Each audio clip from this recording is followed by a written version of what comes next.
नमस्कार, यो AB news खबरको संकेत हो। तपाईँ अहिले एबी न्यूज एट 7 मा हुनुहुन्छ। म एलिजा लामिछाने। प्रारम्भमा मूल खबर। सरकारका प्राथमिकता र कार्यक्रमबारे दाहाल र ओली बीच छलफल। सत्ता गठबन्धनको बैठक भोलि बस्ने।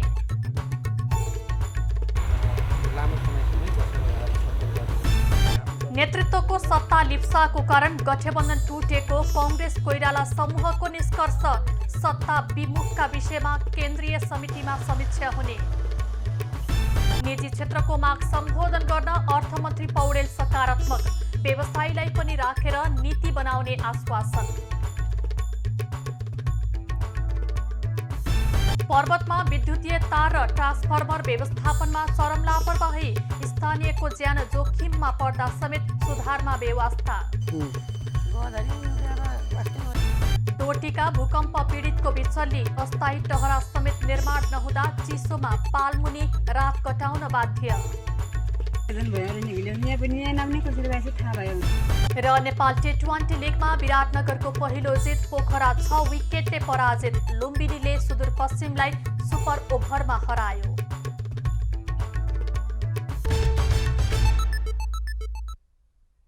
अब खबरको सिलसिला प्रारम्भ गरौं। ओली दाहाल भेटवार्ता सम्बन्धी प्रसङ्गबाट। सत्ता साझेदार दलको बैठक भोलि बालुवाटारमा बस्ने भएको छ। आज प्रधानमन्त्री दाहाल निवास खुमलटारमा प्रधानमन्त्री पुष्पकमल दाहाल र नेकपा एमालेका अध्यक्ष केपी ओली बीच बैठक भोलि बोलाउने सहमति भएको हो। सत्ता समीकरणबारे छलफल गर्न ओली तेस्रो पटक दाहाल निवास खुमलटार पुगेर करिब 2 घण्टा कुराकानी गरेका हुन्। सार्वजनिक सेवा प्रवाहलाई प्रभावकारी बनाउने र सरकारका नीति कार्यक्रम तथा प्राथमिकता तय गर्ने विषयमा पनि भेटमा कुरा भएको छ।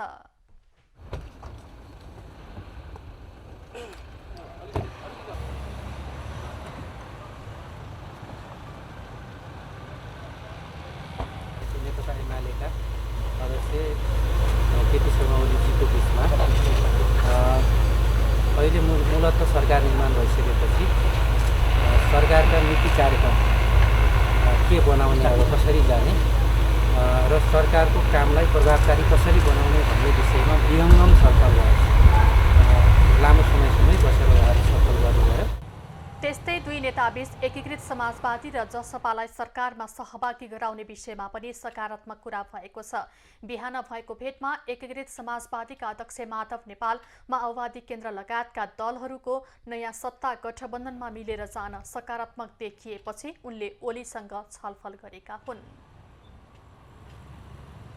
मूलत अब उहाँहरू अहिले सरकारको समर्थनको विषयमा र सरकारमा सहभागिताको विषयमा अब सामान्य प्रधानमन्त्रीजीले आग्रह गर्नेतिर भइ नै हाल्यो। उहाँहरूले सल्लाह गर्छौँ भन्नुभएको छ। सकारात्मक छलफल भएको छ। सकारात्मक दिशामा नै जाला यो विषय पनि भन्ने लाग्छ।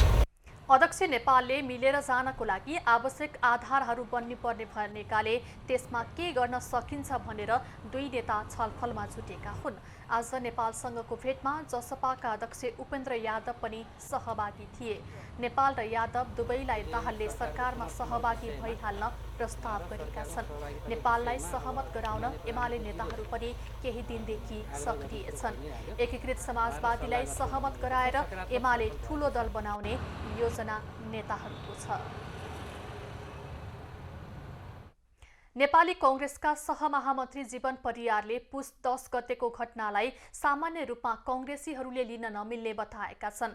आज कांग्रेस संस्थापन इतर पक्षको भेलापछि उनले कांग्रेस देशकै ठूलो पार्टी भएर पनि सरकारको नेतृत्व गर्न नसकेको कुराले पार्टीमा ठूलो तात्विक असर परेको बताएका हुन्। राजनीतिक रूपमा ठूलो पार्टी भएर पनि सरकारको नेतृत्व गर्नबाट चुक्नेले देशलाई तरङ्गित बनाएको भन्दै सहमहामन्त्री परियारले यो विषयमा केन्द्रीय समिति बैठकमा समीक्षा हुन जरुरी रहेको बताए।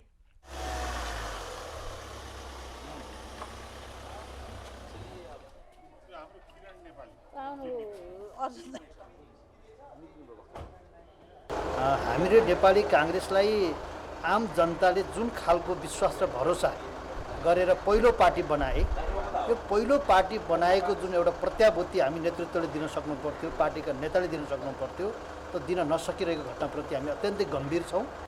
संस्थापन बैठकमा विशेष महाधिवेशन बोलाउने विषयमा भन्दा पनि कार्यसमितिको बैठकमा कांग्रेसका पार्टीले देशभरका जनताको भरोसालाई निराशामा पैदा गरेको बारेमा समीक्षा भएको नेताहरूले बताएका छन्। बैठकपछि सहमहामन्त्री मन्त्री पाण्डेले कांग्रेसले अबका दिनमा निराशा र असफलतालाई चिर्दै प्रतिपक्षी भूमिकामा कसरी प्रभावशाली बन्ने बारेमा सोच्नुपर्ने तपाईले भने जस्तो आक्रोशको निराशाको एउटा कोलाहलको वातावरण छ। त्यसलाई अब हामी विधिभित्र लिएर जान सक्छौँ। विधिभित्र लिएर जाने भनेको केन्द्रीय कार्य समितिभित्र ओपन भएर छलफल गर्ने र हामी चाहिँ जिम्मेदार भएर निर्णयमा पुग्ने। पार्टी पंक्तिमा र जनस्तरमा विशेष महाधिवेशन बोलाउने र पार्टी सभापतिले राजीनामा दिनुपर्छ भन्ने बारेमा माग उठेको भए पनि कार्यसमितिको बैठकमा यसबारेमा चर्चा हुने नेताहरूले बताएका छन्। कांग्रेस संस्थापनेतर पक्षको बैठकमा कांग्रेस उपसभापति धनराज गुरुङ, महामन्त्री गगन कुमार थापा, नेता शेखर कोइराला लगायतका नेताहरूको उपस्थिति रहेको थियो। जनता समाजवादी पार्टी जसपाको संसदीय दलको नेतामा राम साहेब प्रसाद यादव निर्विरोध चयन भएका छन्। आज सिंहदरबार स्थित संसदीय दलको कार्यालयमा भएको निर्वाचन प्रक्रियाको क्रममा संसदीय दलको नेता चयनको लागि यादवको मात्र मनोनयन दर्ता भएपछि निर्विरोध चयन भएका हुन्। संसदीय दलको नेता चयन भएपछि यादवले राजनीतिक समितिको बैठकले नै सरकारमा सहभागी हुने वा नहुने निर्णय चाँडै गर्ने जानकारी दिए।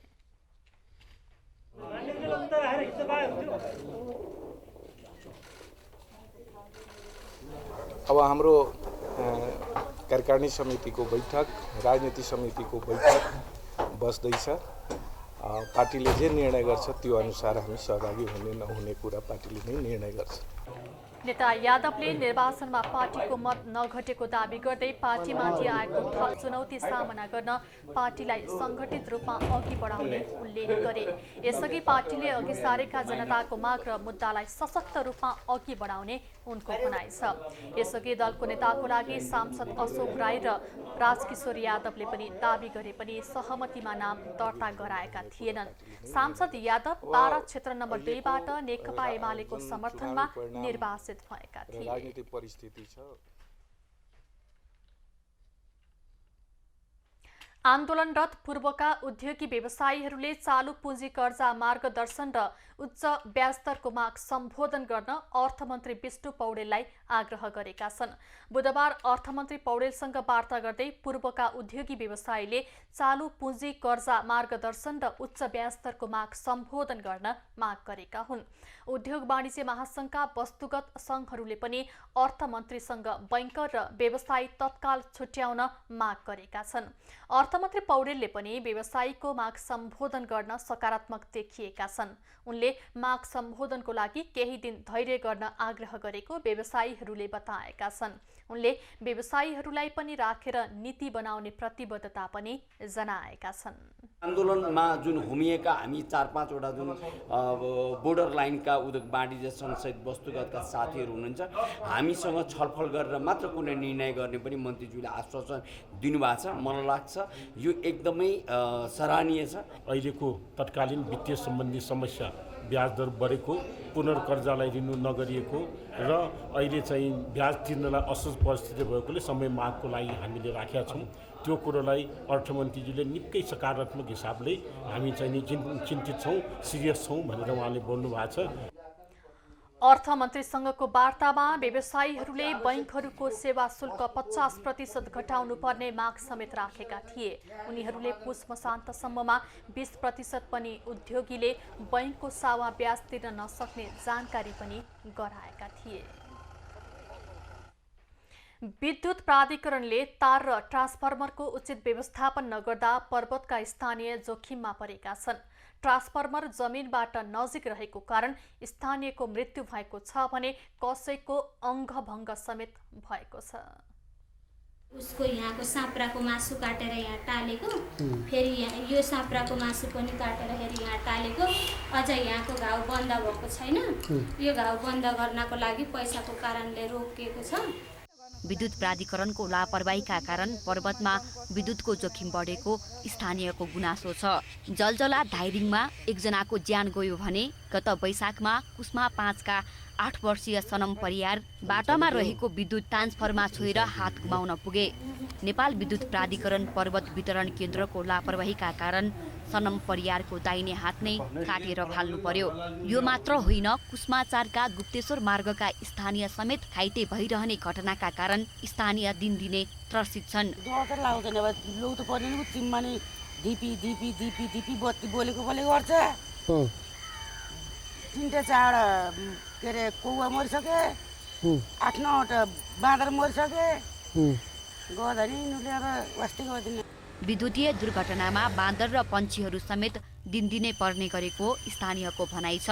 नेपाल विद्युत प्राधिकरण वितरण केन्द्र पर्वतको भने आफूहरूको लापरवाही नभएको दाबी छ।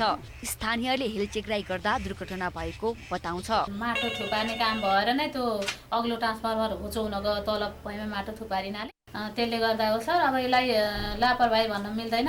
अब त्यो त्यहाँ खतरा भनेर बारबन्धन गर्ने काम चाहिँ अब छिटै गर्ने भन्ने कुरो भइरहेको छ।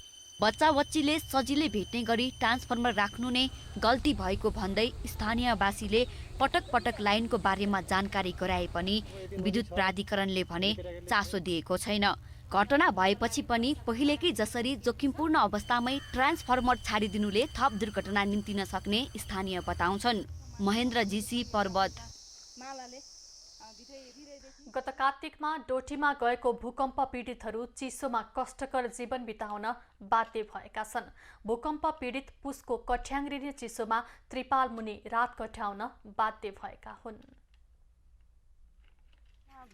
गत कार्तिक 23 गते खप्तड राष्ट्रिय निकुञ्ज क्षेत्र आसपास केन्द्रबिन्दु बनाएर 6.6 म्याग्निट्युडको भूकम्प जाँदा डोटीमा 6 जनाको मृत्यु भयो भने दर्जनौं घाइते भए। तत्कालीन समयमा केही राहत पाए पनि पीडितको पुनर्स्थापनाको पहल नहुँदा भूकम्प पीडित अहिले त्रिपाल मुनि रात बिताउन बाध्य छन्।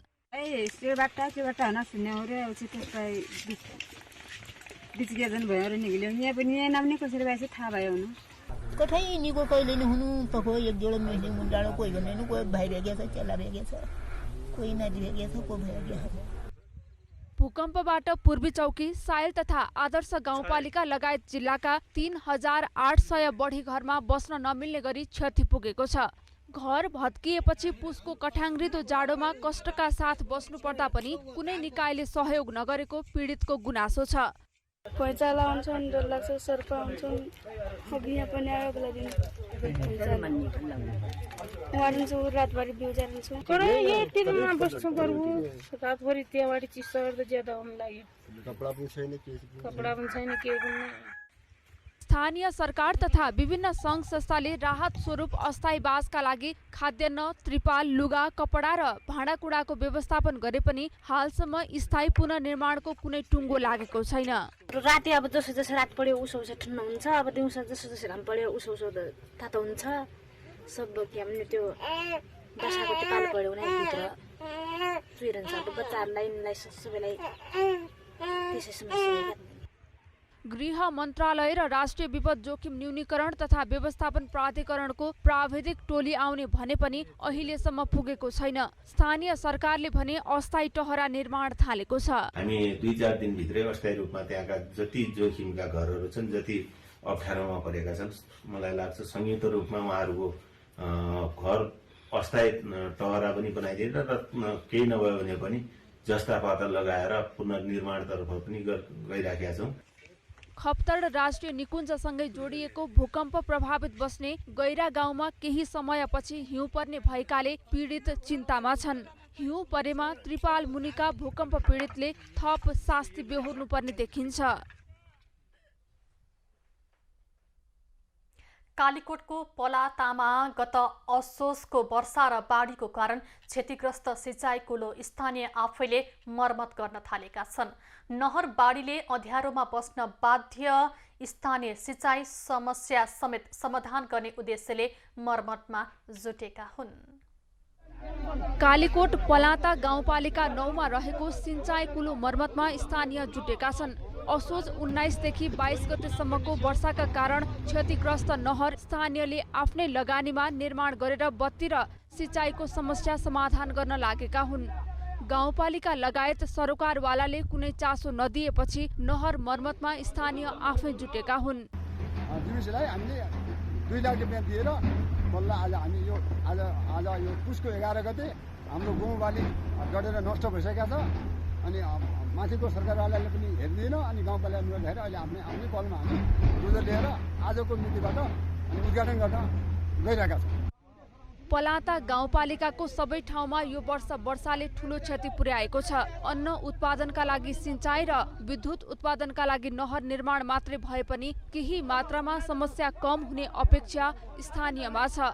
सिंचाइ सुविधा पुगे वर्षभरिलाई पुग्ने अन्न उत्पादन हुने आशा स्थानीयले राखेका छन्। नहरका लागि आगामी वर्ष मात्रै बजेट विनियोजन हुने पलाता गाउँपालिकाले जनाएको छ।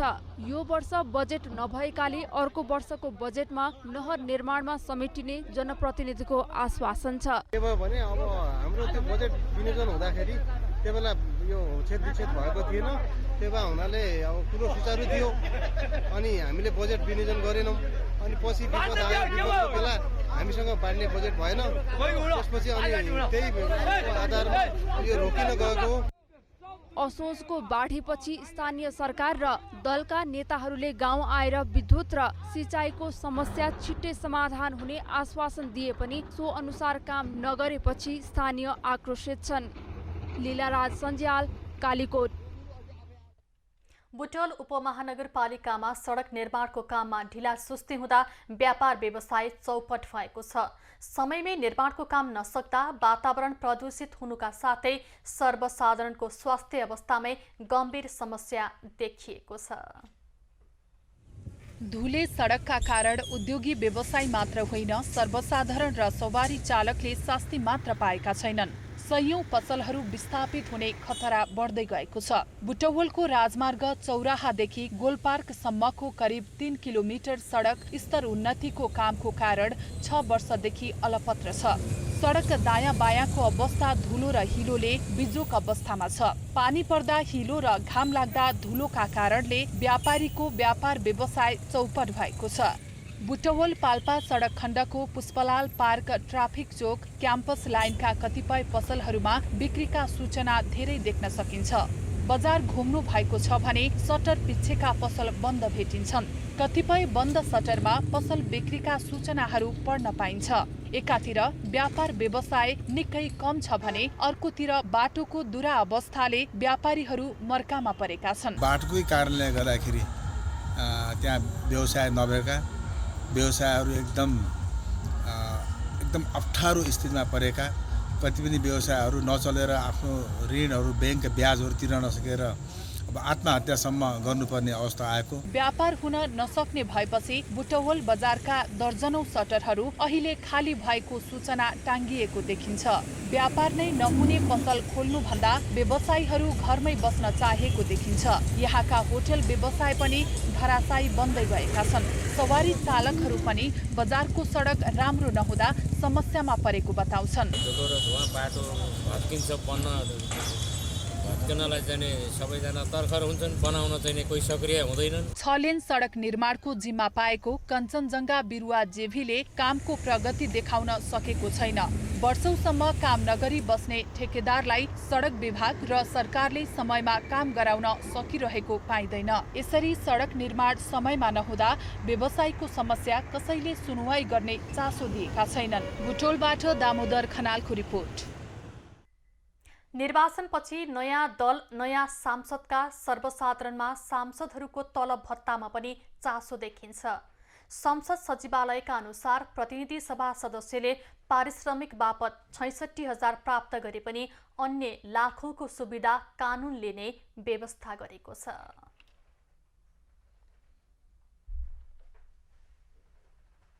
मासिक पारिश्रमिकको रूपमा 66,070 रुपैयाँ पाउने संसद सचिवालयले जनाएको छ। सचिवालयका अनुसार त्यस्तै मासिक रूपमा विशेष भत्ता बापत 1000 रुपैयाँ, सञ्चार सुविधा बापत 3000 रुपैयाँ र धारा पानीको नाममा 2000 रुपैयाँ गरी मासिक रूपमा एकमुष्ट 72,070 रुपैयाँ पाउँदछन्। त्यस्तै आवास सुविधा भनेर काठमाडौँ उपत्यकामा घर नहुने सांसदहरूले मासिक 18,000 रुपैयाँ पाउनेछन् भने काठमाडौँ उपत्यकामा घर हुनेहरूले 9,000 रुपैयाँ मात्र पाउँदछन्। सांसद निर्वाचित भएर आइसकेपछि एकपटकका लागि फर्निचरका लागि एकमुष्ट 15,000 रुपैयाँ दिइन्छ। सांसदहरूले समिति र सभाको बैठकमा उपस्थिति भएपछि बैठक भत्ता बापत 1000 रुपैयाँ र सभा तथा बैठकमा आवत जावतको लागि भनी थप 1000 रुपैयाँ पाउनेछन्। थप सुविधाको रूपमा सांसदको दैनिक कामकाजमा सघाउने हेतुले सचिवालयमा राजपत्राङ्कित तृतीय श्रेणी सरहको स्वकीय सचिव नियुक्त गर्न पाउने व्यवस्था छ। सांसदले स्वदेशभित्र कुनै भ्रमण गर्नु परेमा दैनिक भ्रमण भत्ता बापत 2500 पाउनेछन् भने विदेश भ्रमण गर्नु परेमा प्रतिदिन $225 पाउने व्यवस्था रहेको छ। त्यस्तै सांसदहरूले उपचार खर्च पनि पाउने गरेका छन्। कुनै रोगको सम्बन्धमा परामर्श लिनु परेमा संघीय संसद सचिवालयमा वरिष्ठ चिकित्सकले निशुल्क परामर्श दिने व्यवस्था गरिएको छ। त्यस्तै अस्पताल भर्ना हुनु परेको अवस्थामा सरकारी अस्पतालमा भर्ना भएमा बिल अनुसारको सबै रकम उपलब्ध गराउने र निजी अस्पतालमा भर्ना भएको भए बिलको आधा रकम पाउने गरेका छन्।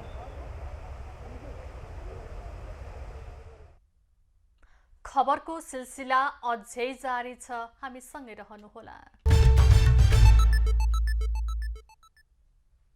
It's time for Hulas Steel Brick.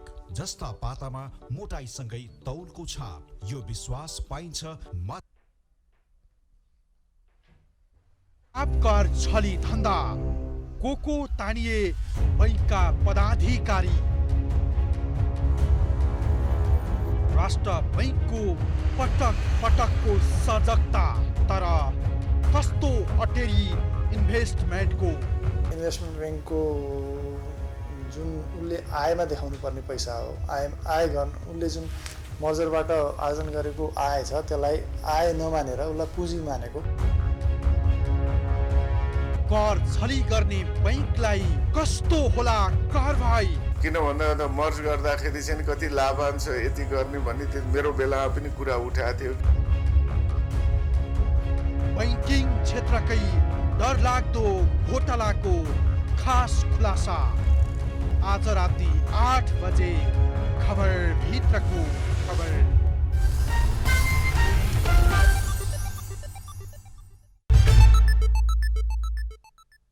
अब बाँकी खबर। अर्थमन्त्री विष्णु पौडेलले सावधानीपूर्वक कदम चाल्दा मुलुकको अर्थतन्त्र ठिक ठाउँमा आउने बताएका छन्। बुधबार अर्थ मन्त्रालयमा नेपाल आर्थिक पत्रकार संघको छलफलमा मन्त्री पौडेलले सरकारले सावधानीपूर्वक कदम चाल्दा अर्थतन्त्र सकारात्मक दिशामा आउने बताएका हुन्। उनले अर्थतन्त्रमा देखिएका समस्या समाधान गर्न सबैले आफ्नो ठाउँबाट योगदान गर्नुपर्ने आवश्यकता रहेको पनि बताए। मुलुकको अर्थतन्त्रमा समस्या रहे पनि काबुभन्दा बाहिर भने नगएको उनको भनाइ छ।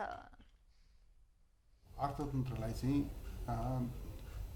आर्थिक क्षेत्रमा देखिएका समस्याहरूलाई ठिक ढङ्गले चिन्ने, त्यसको समाधान खोज्ने र सबल अर्थतन्त्र निर्माणका लागि एउटा इँटा थप्दै जाने, त्यो क्षणमा हामीहरू छौँ जस्तो लाग्छ मलाई। मन्त्री पौडेलले अर्थतन्त्रलाई सबल बनाउनको लागि रचनात्मक भूमिका खेल्न आर्थिक पत्रकारहरूलाई समेत गरे।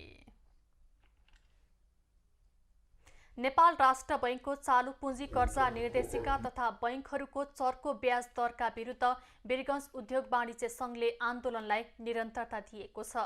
आन्दोलनको क्रममा उद्योगी व्यवसायीले आज चौथो दिन वीरगञ्जको नेपाल राष्ट्र बैंक अगाडि 3 घण्टा धरना दिनुका साथै हातमा कालो पट्टी बाँधेर प्रदर्शन गरेका छन्। तरलताको अभाव देखाएर मनोमानी ब्याज वृद्धि तथा नीतिगत जटिलताको विरोधमा आन्दोलन गर्नु परेको प्रदर्शनकारीको भनाइ छ।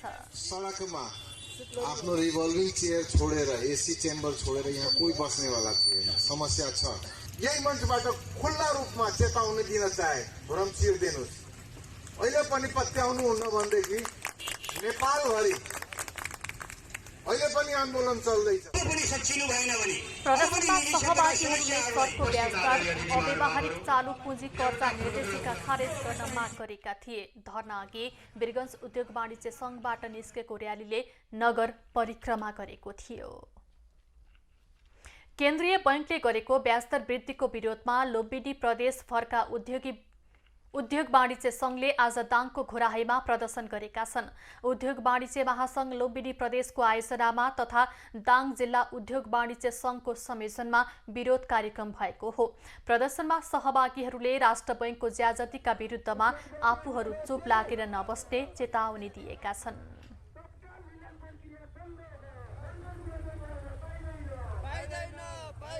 तपाईं हामी सोचौं, एकतर्फ नेपाल एक्लै बाँच्नु सक्दैन।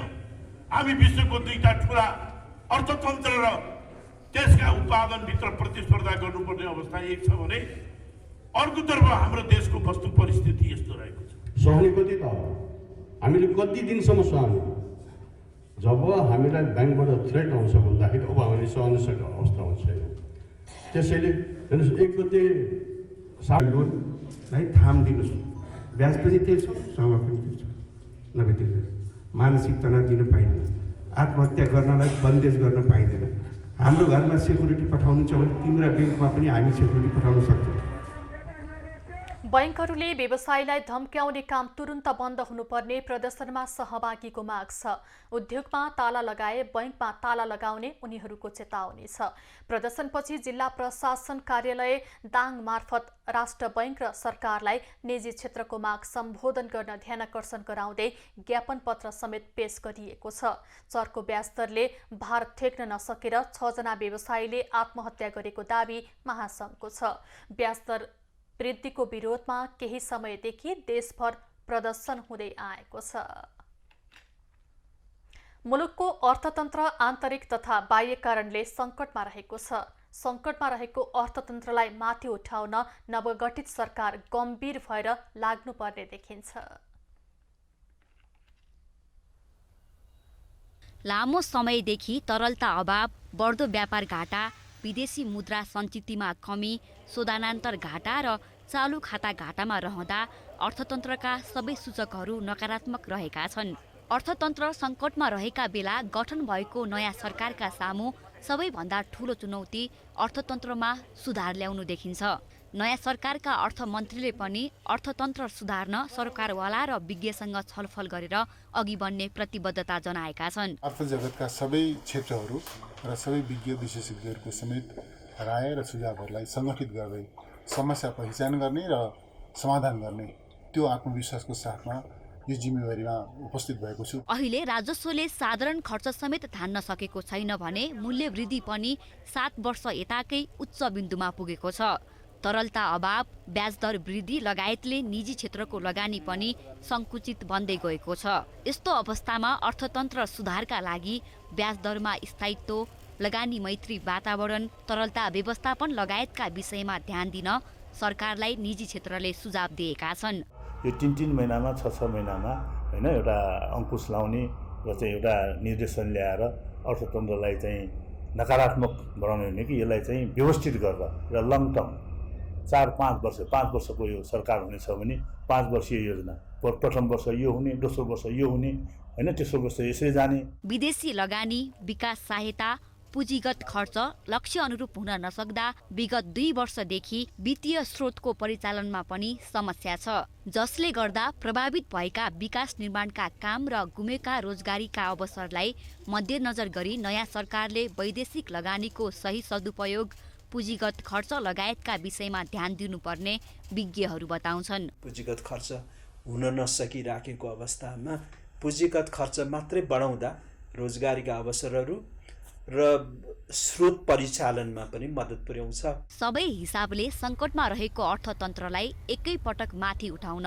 नयाँ सरकारलाई सहज नभए पनि आयात प्रतिस्थापन, निर्यात क्षमतामा सुधार, निजी क्षेत्रसँग सहकार्य गरेर अघि बढे बिस्तारै अर्थतन्त्रले गति लिन सक्ने देखिन्छ। निशा देउजाको रिपोर्ट। नेपाल स्टक एक्सचेन्ज नेप्से आज दोहोरो अङ्कले घटेको छ।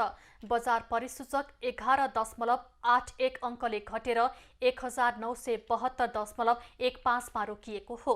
बजार 11.81 अर्थात् 0.60% घट्दा क वर्गका कम्पनीहरूको मापक सेन्सेटिभ इन्डेक्स 1.22% घटेर 381.32 अङ्कमा झरेको छ। यस्तै उपसूचकका फाइनान्स 0.24, हाइड्रो पावर सूचक 0.71, life insurance 0.05, mutual fund 0.06, non life insurance 0.12% बढ्दा बाँकी समूह घटेको छ। परिसूचकसँगै कारोबार रकम समेत घटेको छ।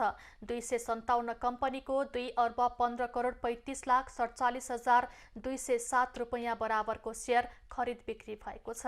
आज 65,30,415 किता सेयर 39,660 पटकमा किनबेच भएको छ। घट्दो बजारमा पनि 60 कम्पनीको सेयर मूल्य बढेको छ भने 149 कम्पनीको सेयर मूल्य घटेको छ। सेन्ट्रल फाइनान्स, प्रभु लाइफ इन्सुरेन्स, धौलागिरी लघुवित्त, खप्तड लघुवित्त, सृजनशील लघुवित्तको सेयर मूल्यमा सकारात्मक सर्किट ब्रेकर लागेको छ। काठमाडौँको प्रदर्शनी मार्ग स्थित रत्नराज्य क्याम्पसमा अखिलका विद्यार्थीबीच झडप हुँदा 3 जना विद्यार्थी नेताहरू घाइते भएका छन्। सोबियु निर्वाचनको विषयलाई लिएर विद्यार्थी संगठनका नेताहरूबीच झडप हुँदा आरआर क्याम्पस अनेरा सोबियुका अध्यक्ष मदन भण्डारीमाथि खुकुरी प्रहार भएको विद्यार्थी नेताहरूले बताएका छन्। खुकुरी प्रहारबाट भण्डारीसहित उपाध्यक्ष लोकेश खड्का, सदस्य हर्क बोहरा र अनेरा सोबियु नेता रवि मगर लगायत घाइते भएका छन्।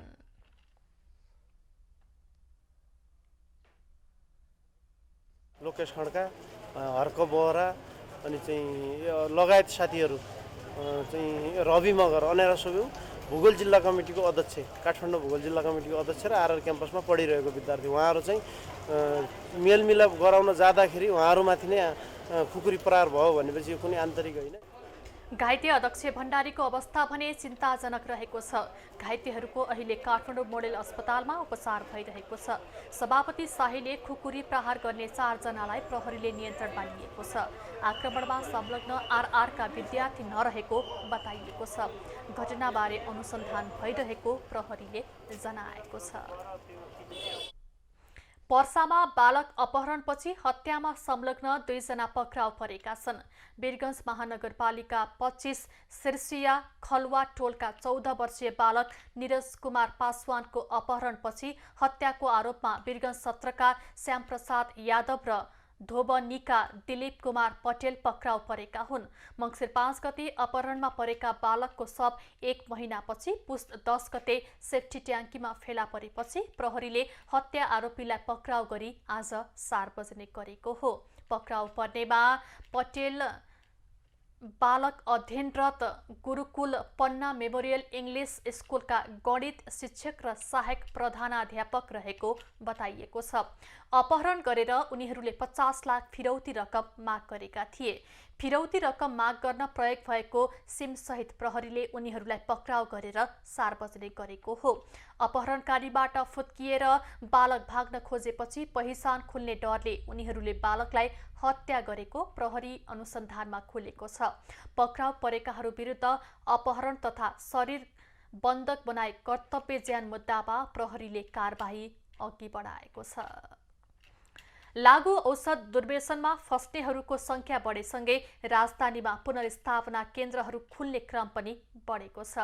कुलतमा लागेकाहरूलाई सुधार्ने लक्ष्यसहित नाफा रहित र व्यावसायिक रूपमै पनि पुनर्स्थापना केन्द्रहरू खुल्ने क्रम बढेको हो। उपत्यकामा खुलेका पुनर्स्थापना केन्द्रले लागु औषध, मादक पदार्थ सेवनको कुलत र मानसिक तनावमा रहेका मानिसका लागि सेवा दिँदै आएका छन्। पुनर्स्थापना केन्द्रमा पुग्ने दुर्व्यसनीहरूलाई थेरापी, समाजमा घुलमिल हुन मद्दत गर्ने तालिमहरू प्रदान गर्ने गरिन्छ। यस्ता केन्द्रहरूमा पुग्नेलाई सामान्य अवस्थामा आउन कम्तीमा पनि 6 महिना लाग्ने गर्छ। त्यसपछि यस्ता केन्द्रहरूले बारिस्टा, सवारी चालक लगायतका सिपमूलक तालिम दिएर स्वरोजगारमा प्रेरित गर्दै आएका छन्। रिहेबिलिटेसन सेन्टरमा आइपुग्ने धेरै मान्छेहरू चाहिँ 2 किसिमका हुनुहुन्छ। एउटा चाहिँ एल्कोहलिक मान्छेहरू हुनुहुन्छ, एल्कोहलको समस्या भएकोहरू, अनि अर्को चाहिँ मेन्टल हेल्थ प्रब्लमहरू भएकोहरू। नेपालमा चाहिँ मानसिक समस्याको चाहिँ एकदम बढेर आइरहेको छ। पुनर्स्थापना केन्द्र बढी मादक पदार्थ, खैरो हिरोइन सेवन, सुईबाट लागु औषध लिने 16 वर्षदेखि 73 वर्षसम्मका मानिसहरू पुग्ने गर्छन्। आफूले आफूलाई इन्डिपेन्डेन्ट बनाउने सहयोग गर्छ हाम्रो संस्थाहरूले। यहाँ लागु औषध अथवा मद्यपानको कुरा मात्रै भएन, रोगको कुरा मात्रै भएन, एउटा मान्छेलाई सक्षम बनाउन, प्रोडक्टिभ बनाउन पनि रिहेबिलिटेसन सेन्टरहरू चाहिन्छ।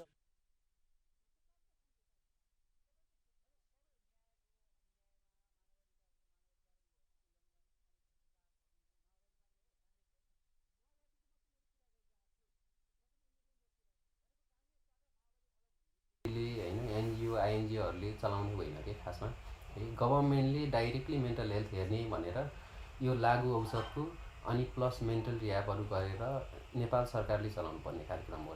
गृह मन्त्रालयको तथ्याङ्क अनुसार दुर्व्यसनीहरूलाई पुनर्स्थापनाका लागि भन्दै देशभर 240 भन्दा बढी केन्द्र सञ्चालनमा रहेका छन्। कुनै समय नेपालमा गाँजाजन्य पदार्थहरू खुल्लम खुल्ला बिक्री हुने भए तापनि लागु औषध नियन्त्रण ऐन 2033 आएपछि नियन्त्रण सुरु भएको हो। नेपालमा हरेक वर्ष करिब 20,000 युवा युवती कडा किसिमको लागु औषधको दुर्व्यसनमा फस्ने गरेका छन्। दुर्व्यसनमा फस्नेको सङ्ख्या भने करिब 2 लाखको हाराहारीमा रहेको आङ्कलन छ। लामो साँगु जिरी सडक अन्तर्गत दोलखाको तामाकोशी नदीमा पुल निर्माण कार्य 6 वर्षदेखि अलपत्र छ। बिमेश्वर र बैतेश्वरको सीमामा पुल निर्माण कार्य ठेकेदारले अलपत्र छाडेका हुन्। पुलको जग हालेपछि ठेकेदार सम्पर्कमा नआएको स्थानीयको भनाइ छ।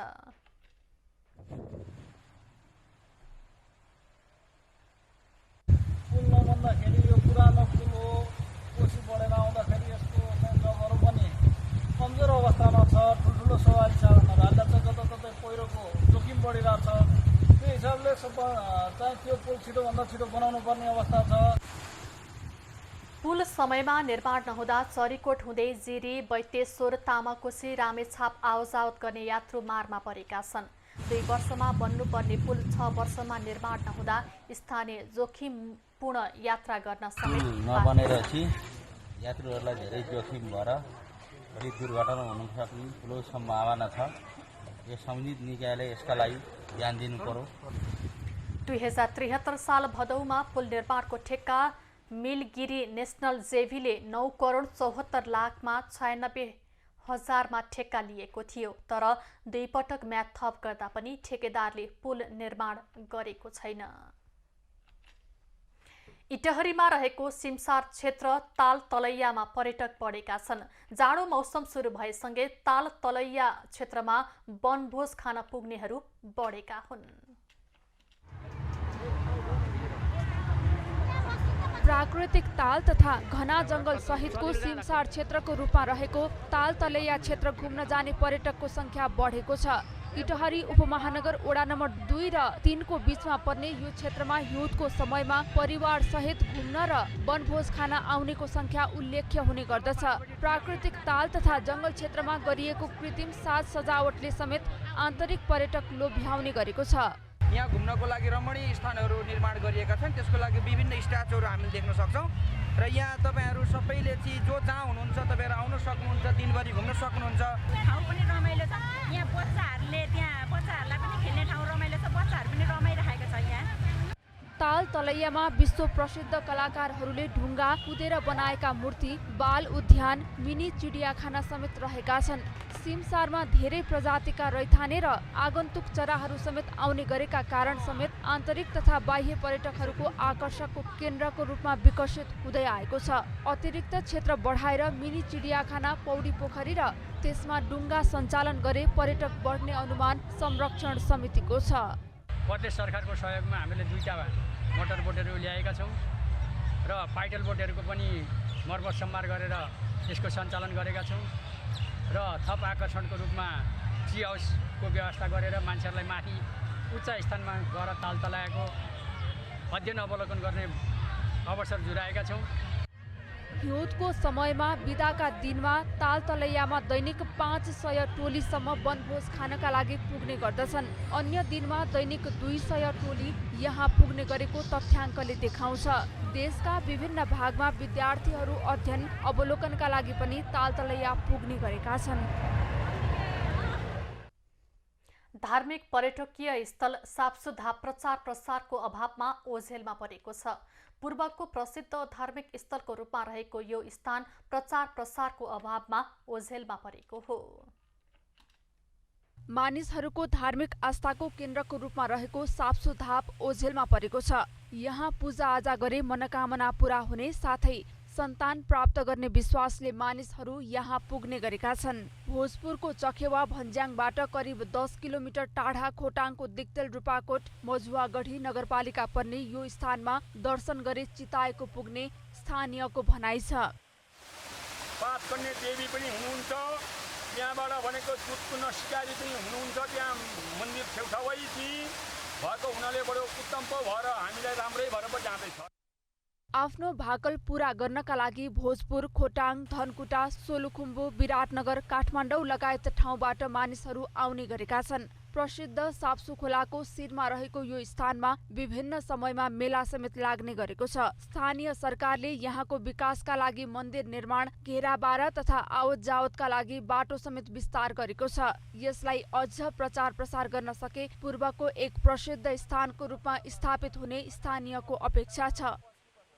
बाटोको समस्याले गर्दा यहाँ पहिला पैदल यात्रीहरू धेरै आउनुहुन्छ। भोजपुर, सङ्घर्षवा, ओखलडुङ्गा, तपाईँको काठमाडौँ विभिन्न ठाउँबाट आउनुहुन्छ। किनभने उहाँहरूको मनोकामना पुरा भएको छ। तपाईँको त्यहाँ चाहिँ के छ भने तपाईँको ठुल्ठुलो भेटीहरू राखेर पनि उहाँहरू जानुभएको छ। धार्मिक आस्थाको केन्द्रको रूपमा रहेको यो स्थानको थप संरक्षणसँगै प्रचार प्रसार गर्न सके आन्तरिक तथा बाह्य पर्यटकको आवागमन बढ्ने देखिन्छ। यो धार्मिक स्थलको प्रचार प्रसार तथा विकासमा स्थानीय तहसँगै राज्यले समेत ध्यान दिन आवश्यक छ। युवराज विष्ट, भोजपुर। खबरको सिलसिला अझै जारी छ, हामी सँगै रहनुहोला। अब पालो एबी न्यूज एट स्पोर्ट्सको। नेपाल टी20 लिगमा विराटनगर सुपर किङ्सले पहिलो जित हात पारेको छ। बुधबार टियो मैदानमा भएको खेलमा विराटनगरले पोखरा एभेन्जर्सलाई 6 विकेटले पराजित गरेको हो। 140 रनको विजय लक्ष्य विराटनगरले 17.5 ओभरमा 4 विकेट गुमाउँदै पूरा गरेको हो। विराटनगरको लागि हुसेन तलले अभिजित 50 रन जोडे। त्यसैगरी अर्जुन साउदले 25, कप्तान आन्द्रे म्याकार्थीले 21, पृथु बास्कोटाले 15, विवेक यादवले अभिजित 15 र रोहित पौडेलले 5 रन बनाए। पोखराको लागि कुशल मल्ल र शरद भेष्वाकरले 2-2 विकेट लिए। त्यसअघि टस हारेर पहिला ब्याटिङ गरेको पोखराले निर्धारित 19 ओभरमा 7 विकेट गुमाउँदै 139 रन बनाएको थियो। खेल निर्धारित समयभन्दा केही ढिलो सुरु भएको कारण 1 ओभर घटाइएको थियो। पोखराको लागि कुशल मल्लले सर्वाधिक 38, सिद्धान्त लोहनीले 26, कप्तान उपुल थरङ्गाले 19, ओपनर सुमित महर्जनले 12, आसिफ शेखले 10 र प्रतीश जीसीले 11 रन बनाए। विराटनगरका हुसेन तालत र राज रोकीले 2-2 तथा नन्दन यादव, आन्द्रे म्याकार्थी र साहब आलमले 1-1 विकेट लिए। यसअघि बुधबार नै भएको पहिलो खेलमा लुम्बिनी अल स्टारले फार वेस्ट युनाइटेडलाई सुपर ओभरमा पराजित गर्यो। टियो मैदानमा फार वेस्टले दिएको 138 रनको लक्ष्यसहित जवाफी ब्याटिङ गरेको लुम्बिनीले 20 ओभरमा 9 विकेट गुमाएर 137 रन बनायो। पछि खेल सुपर ओभरमा गएको थियो। सुपर ओभरमा लुम्बिनी अल स्टारले पहिले ब्याटिङ गरेको 19 रन बनायो। 20 रनको लक्ष्य पाएको फार वेस्ट 10 रनमा समेटियो। जितसँगै लुम्बिनी 4 खेलमा 8 अङ्कका साथ शीर्ष स्थानमा कायमै रहेको छ। काठमाडौँ नाइट्स 3 खेलमा 2मा जित र 1मा हारसहित 4 अङ्कको साथ दोस्रो स्थानमा रहेको छ। जनकपुर रोयल्स 3 खेलमा 2मा जित र 1मा हारसहित 4 अङ्क भए पनि रन रेटका आधारमा तेस्रो स्थानमा छ। अब पालो खास खबरको।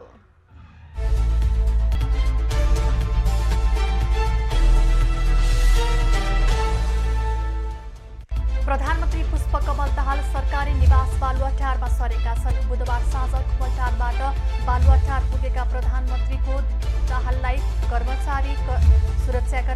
महाराजले स्वागत गरेका थिए भने सम्मानमा सलामी अर्पण गरिएको थियो। त्यस लगतै पूजापाठ गरी दाहाल मुख्य भवनमा प्रवेश गरेका थिए। उपप्रधान तथा गृहमन्त्री रवि लामिछाने राहदानी विभागमा निरीक्षणमा पुगेका छन्। बुधबार दिउँसो त्रिपुरेश्वर स्थित राहदानी विभाग पुगेर गृहमन्त्री लामिछानेले त्यहाँको अवस्थाबारे जानकारी लिएको उनको सचिवालयले जनाएको छ। उनले मंगलबार पनि राहदानी विभागका अधिकारीहरूलाई बोलाएर त्यहाँको समस्या बुझेका थिए। मन्त्री परिषदको पहिलो बैठकले पनि राहदानी र लाइसेन्स वितरणको समस्या हल गर्ने निर्णय गरेको थियो। राष्ट्रिय प्रजातन्त्र पार्टी राप्रपाले सरकारमा जाने निर्णय गरेको छ। बुधबार बसेको केन्द्रीय कार्य सम्पादन समितिको बैठकले सरकारमा जाने निर्णय गरेको हो। वर्तमान सरकारलाई यसअघि नै समर्थन गर्ने निर्णय गरेको राप्रपा सरकारमा सहभागी हुने बारेमा अनिर्णित हुँदै आएको थियो। तर आजको बैठकमा सहभागी अधिकांश नेताले सरकारमा जानुपर्ने सुझाव दिएसँगै पार्टीले सरकारमा जाने निर्णय गरेको हो। नेपालको कानुनी सल्लाहकारको रूपमा लिइने महाधिवक्तामा अधिवक्ता डाक्टर दिनमणि पोखरेल नियुक्त भएका छन्। सरकारको सिफारिसमा राष्ट्रपति विद्यादेवी भण्डारीले बुधबार पोखरेललाई नियुक्त गरेकी हुन्। प्युठानको झिनरुख गाउँपालिका वडा नम्बर 4 का पोखरेललाई प्रधानमन्त्री दाहालको सिफारिसमा राष्ट्रपतिले नियुक्त गरेको राष्ट्रपति कार्यालयले जनाएको छ।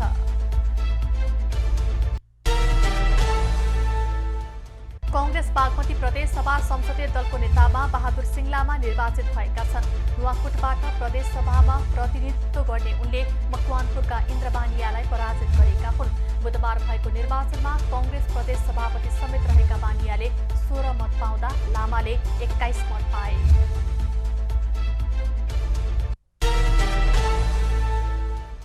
नेपाली कांग्रेस गण्डकी प्रदेश संसदीय दलको नेतामा सुरेन्द्र पाण्डे चयन भएका छन्। प्रतिस्पर्धी भोजराज अर्याला हराउँदै पाण्डे दलको नेतामा निर्वाचित भएका हुन्।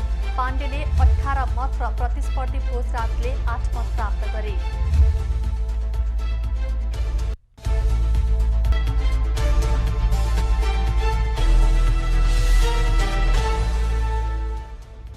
अब पालो एबी न्यूज एट मौसमको।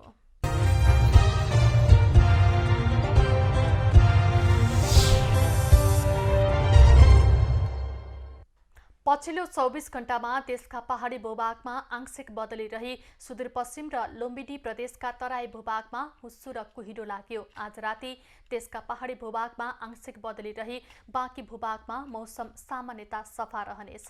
यस्तै प्रदेश 1 का हिमाली भूभागका केही स्थानमा हल्का हिमपातको समेत सम्भावना रहेको जल तथा मौसम पूर्वानुमान महाशाखाले जनाएको छ। आज काठमाडौँ उपत्यकाको अधिकतम तापक्रम 18 डिग्री सेल्सियस र न्यूनतम तापक्रम 4 डिग्री सेल्सियस मापन गरिएको छ। आज देशभरको मौसम कस्तो रह्यो त हेरौं देशका विभिन्न स्थानको मौसमी अवस्था।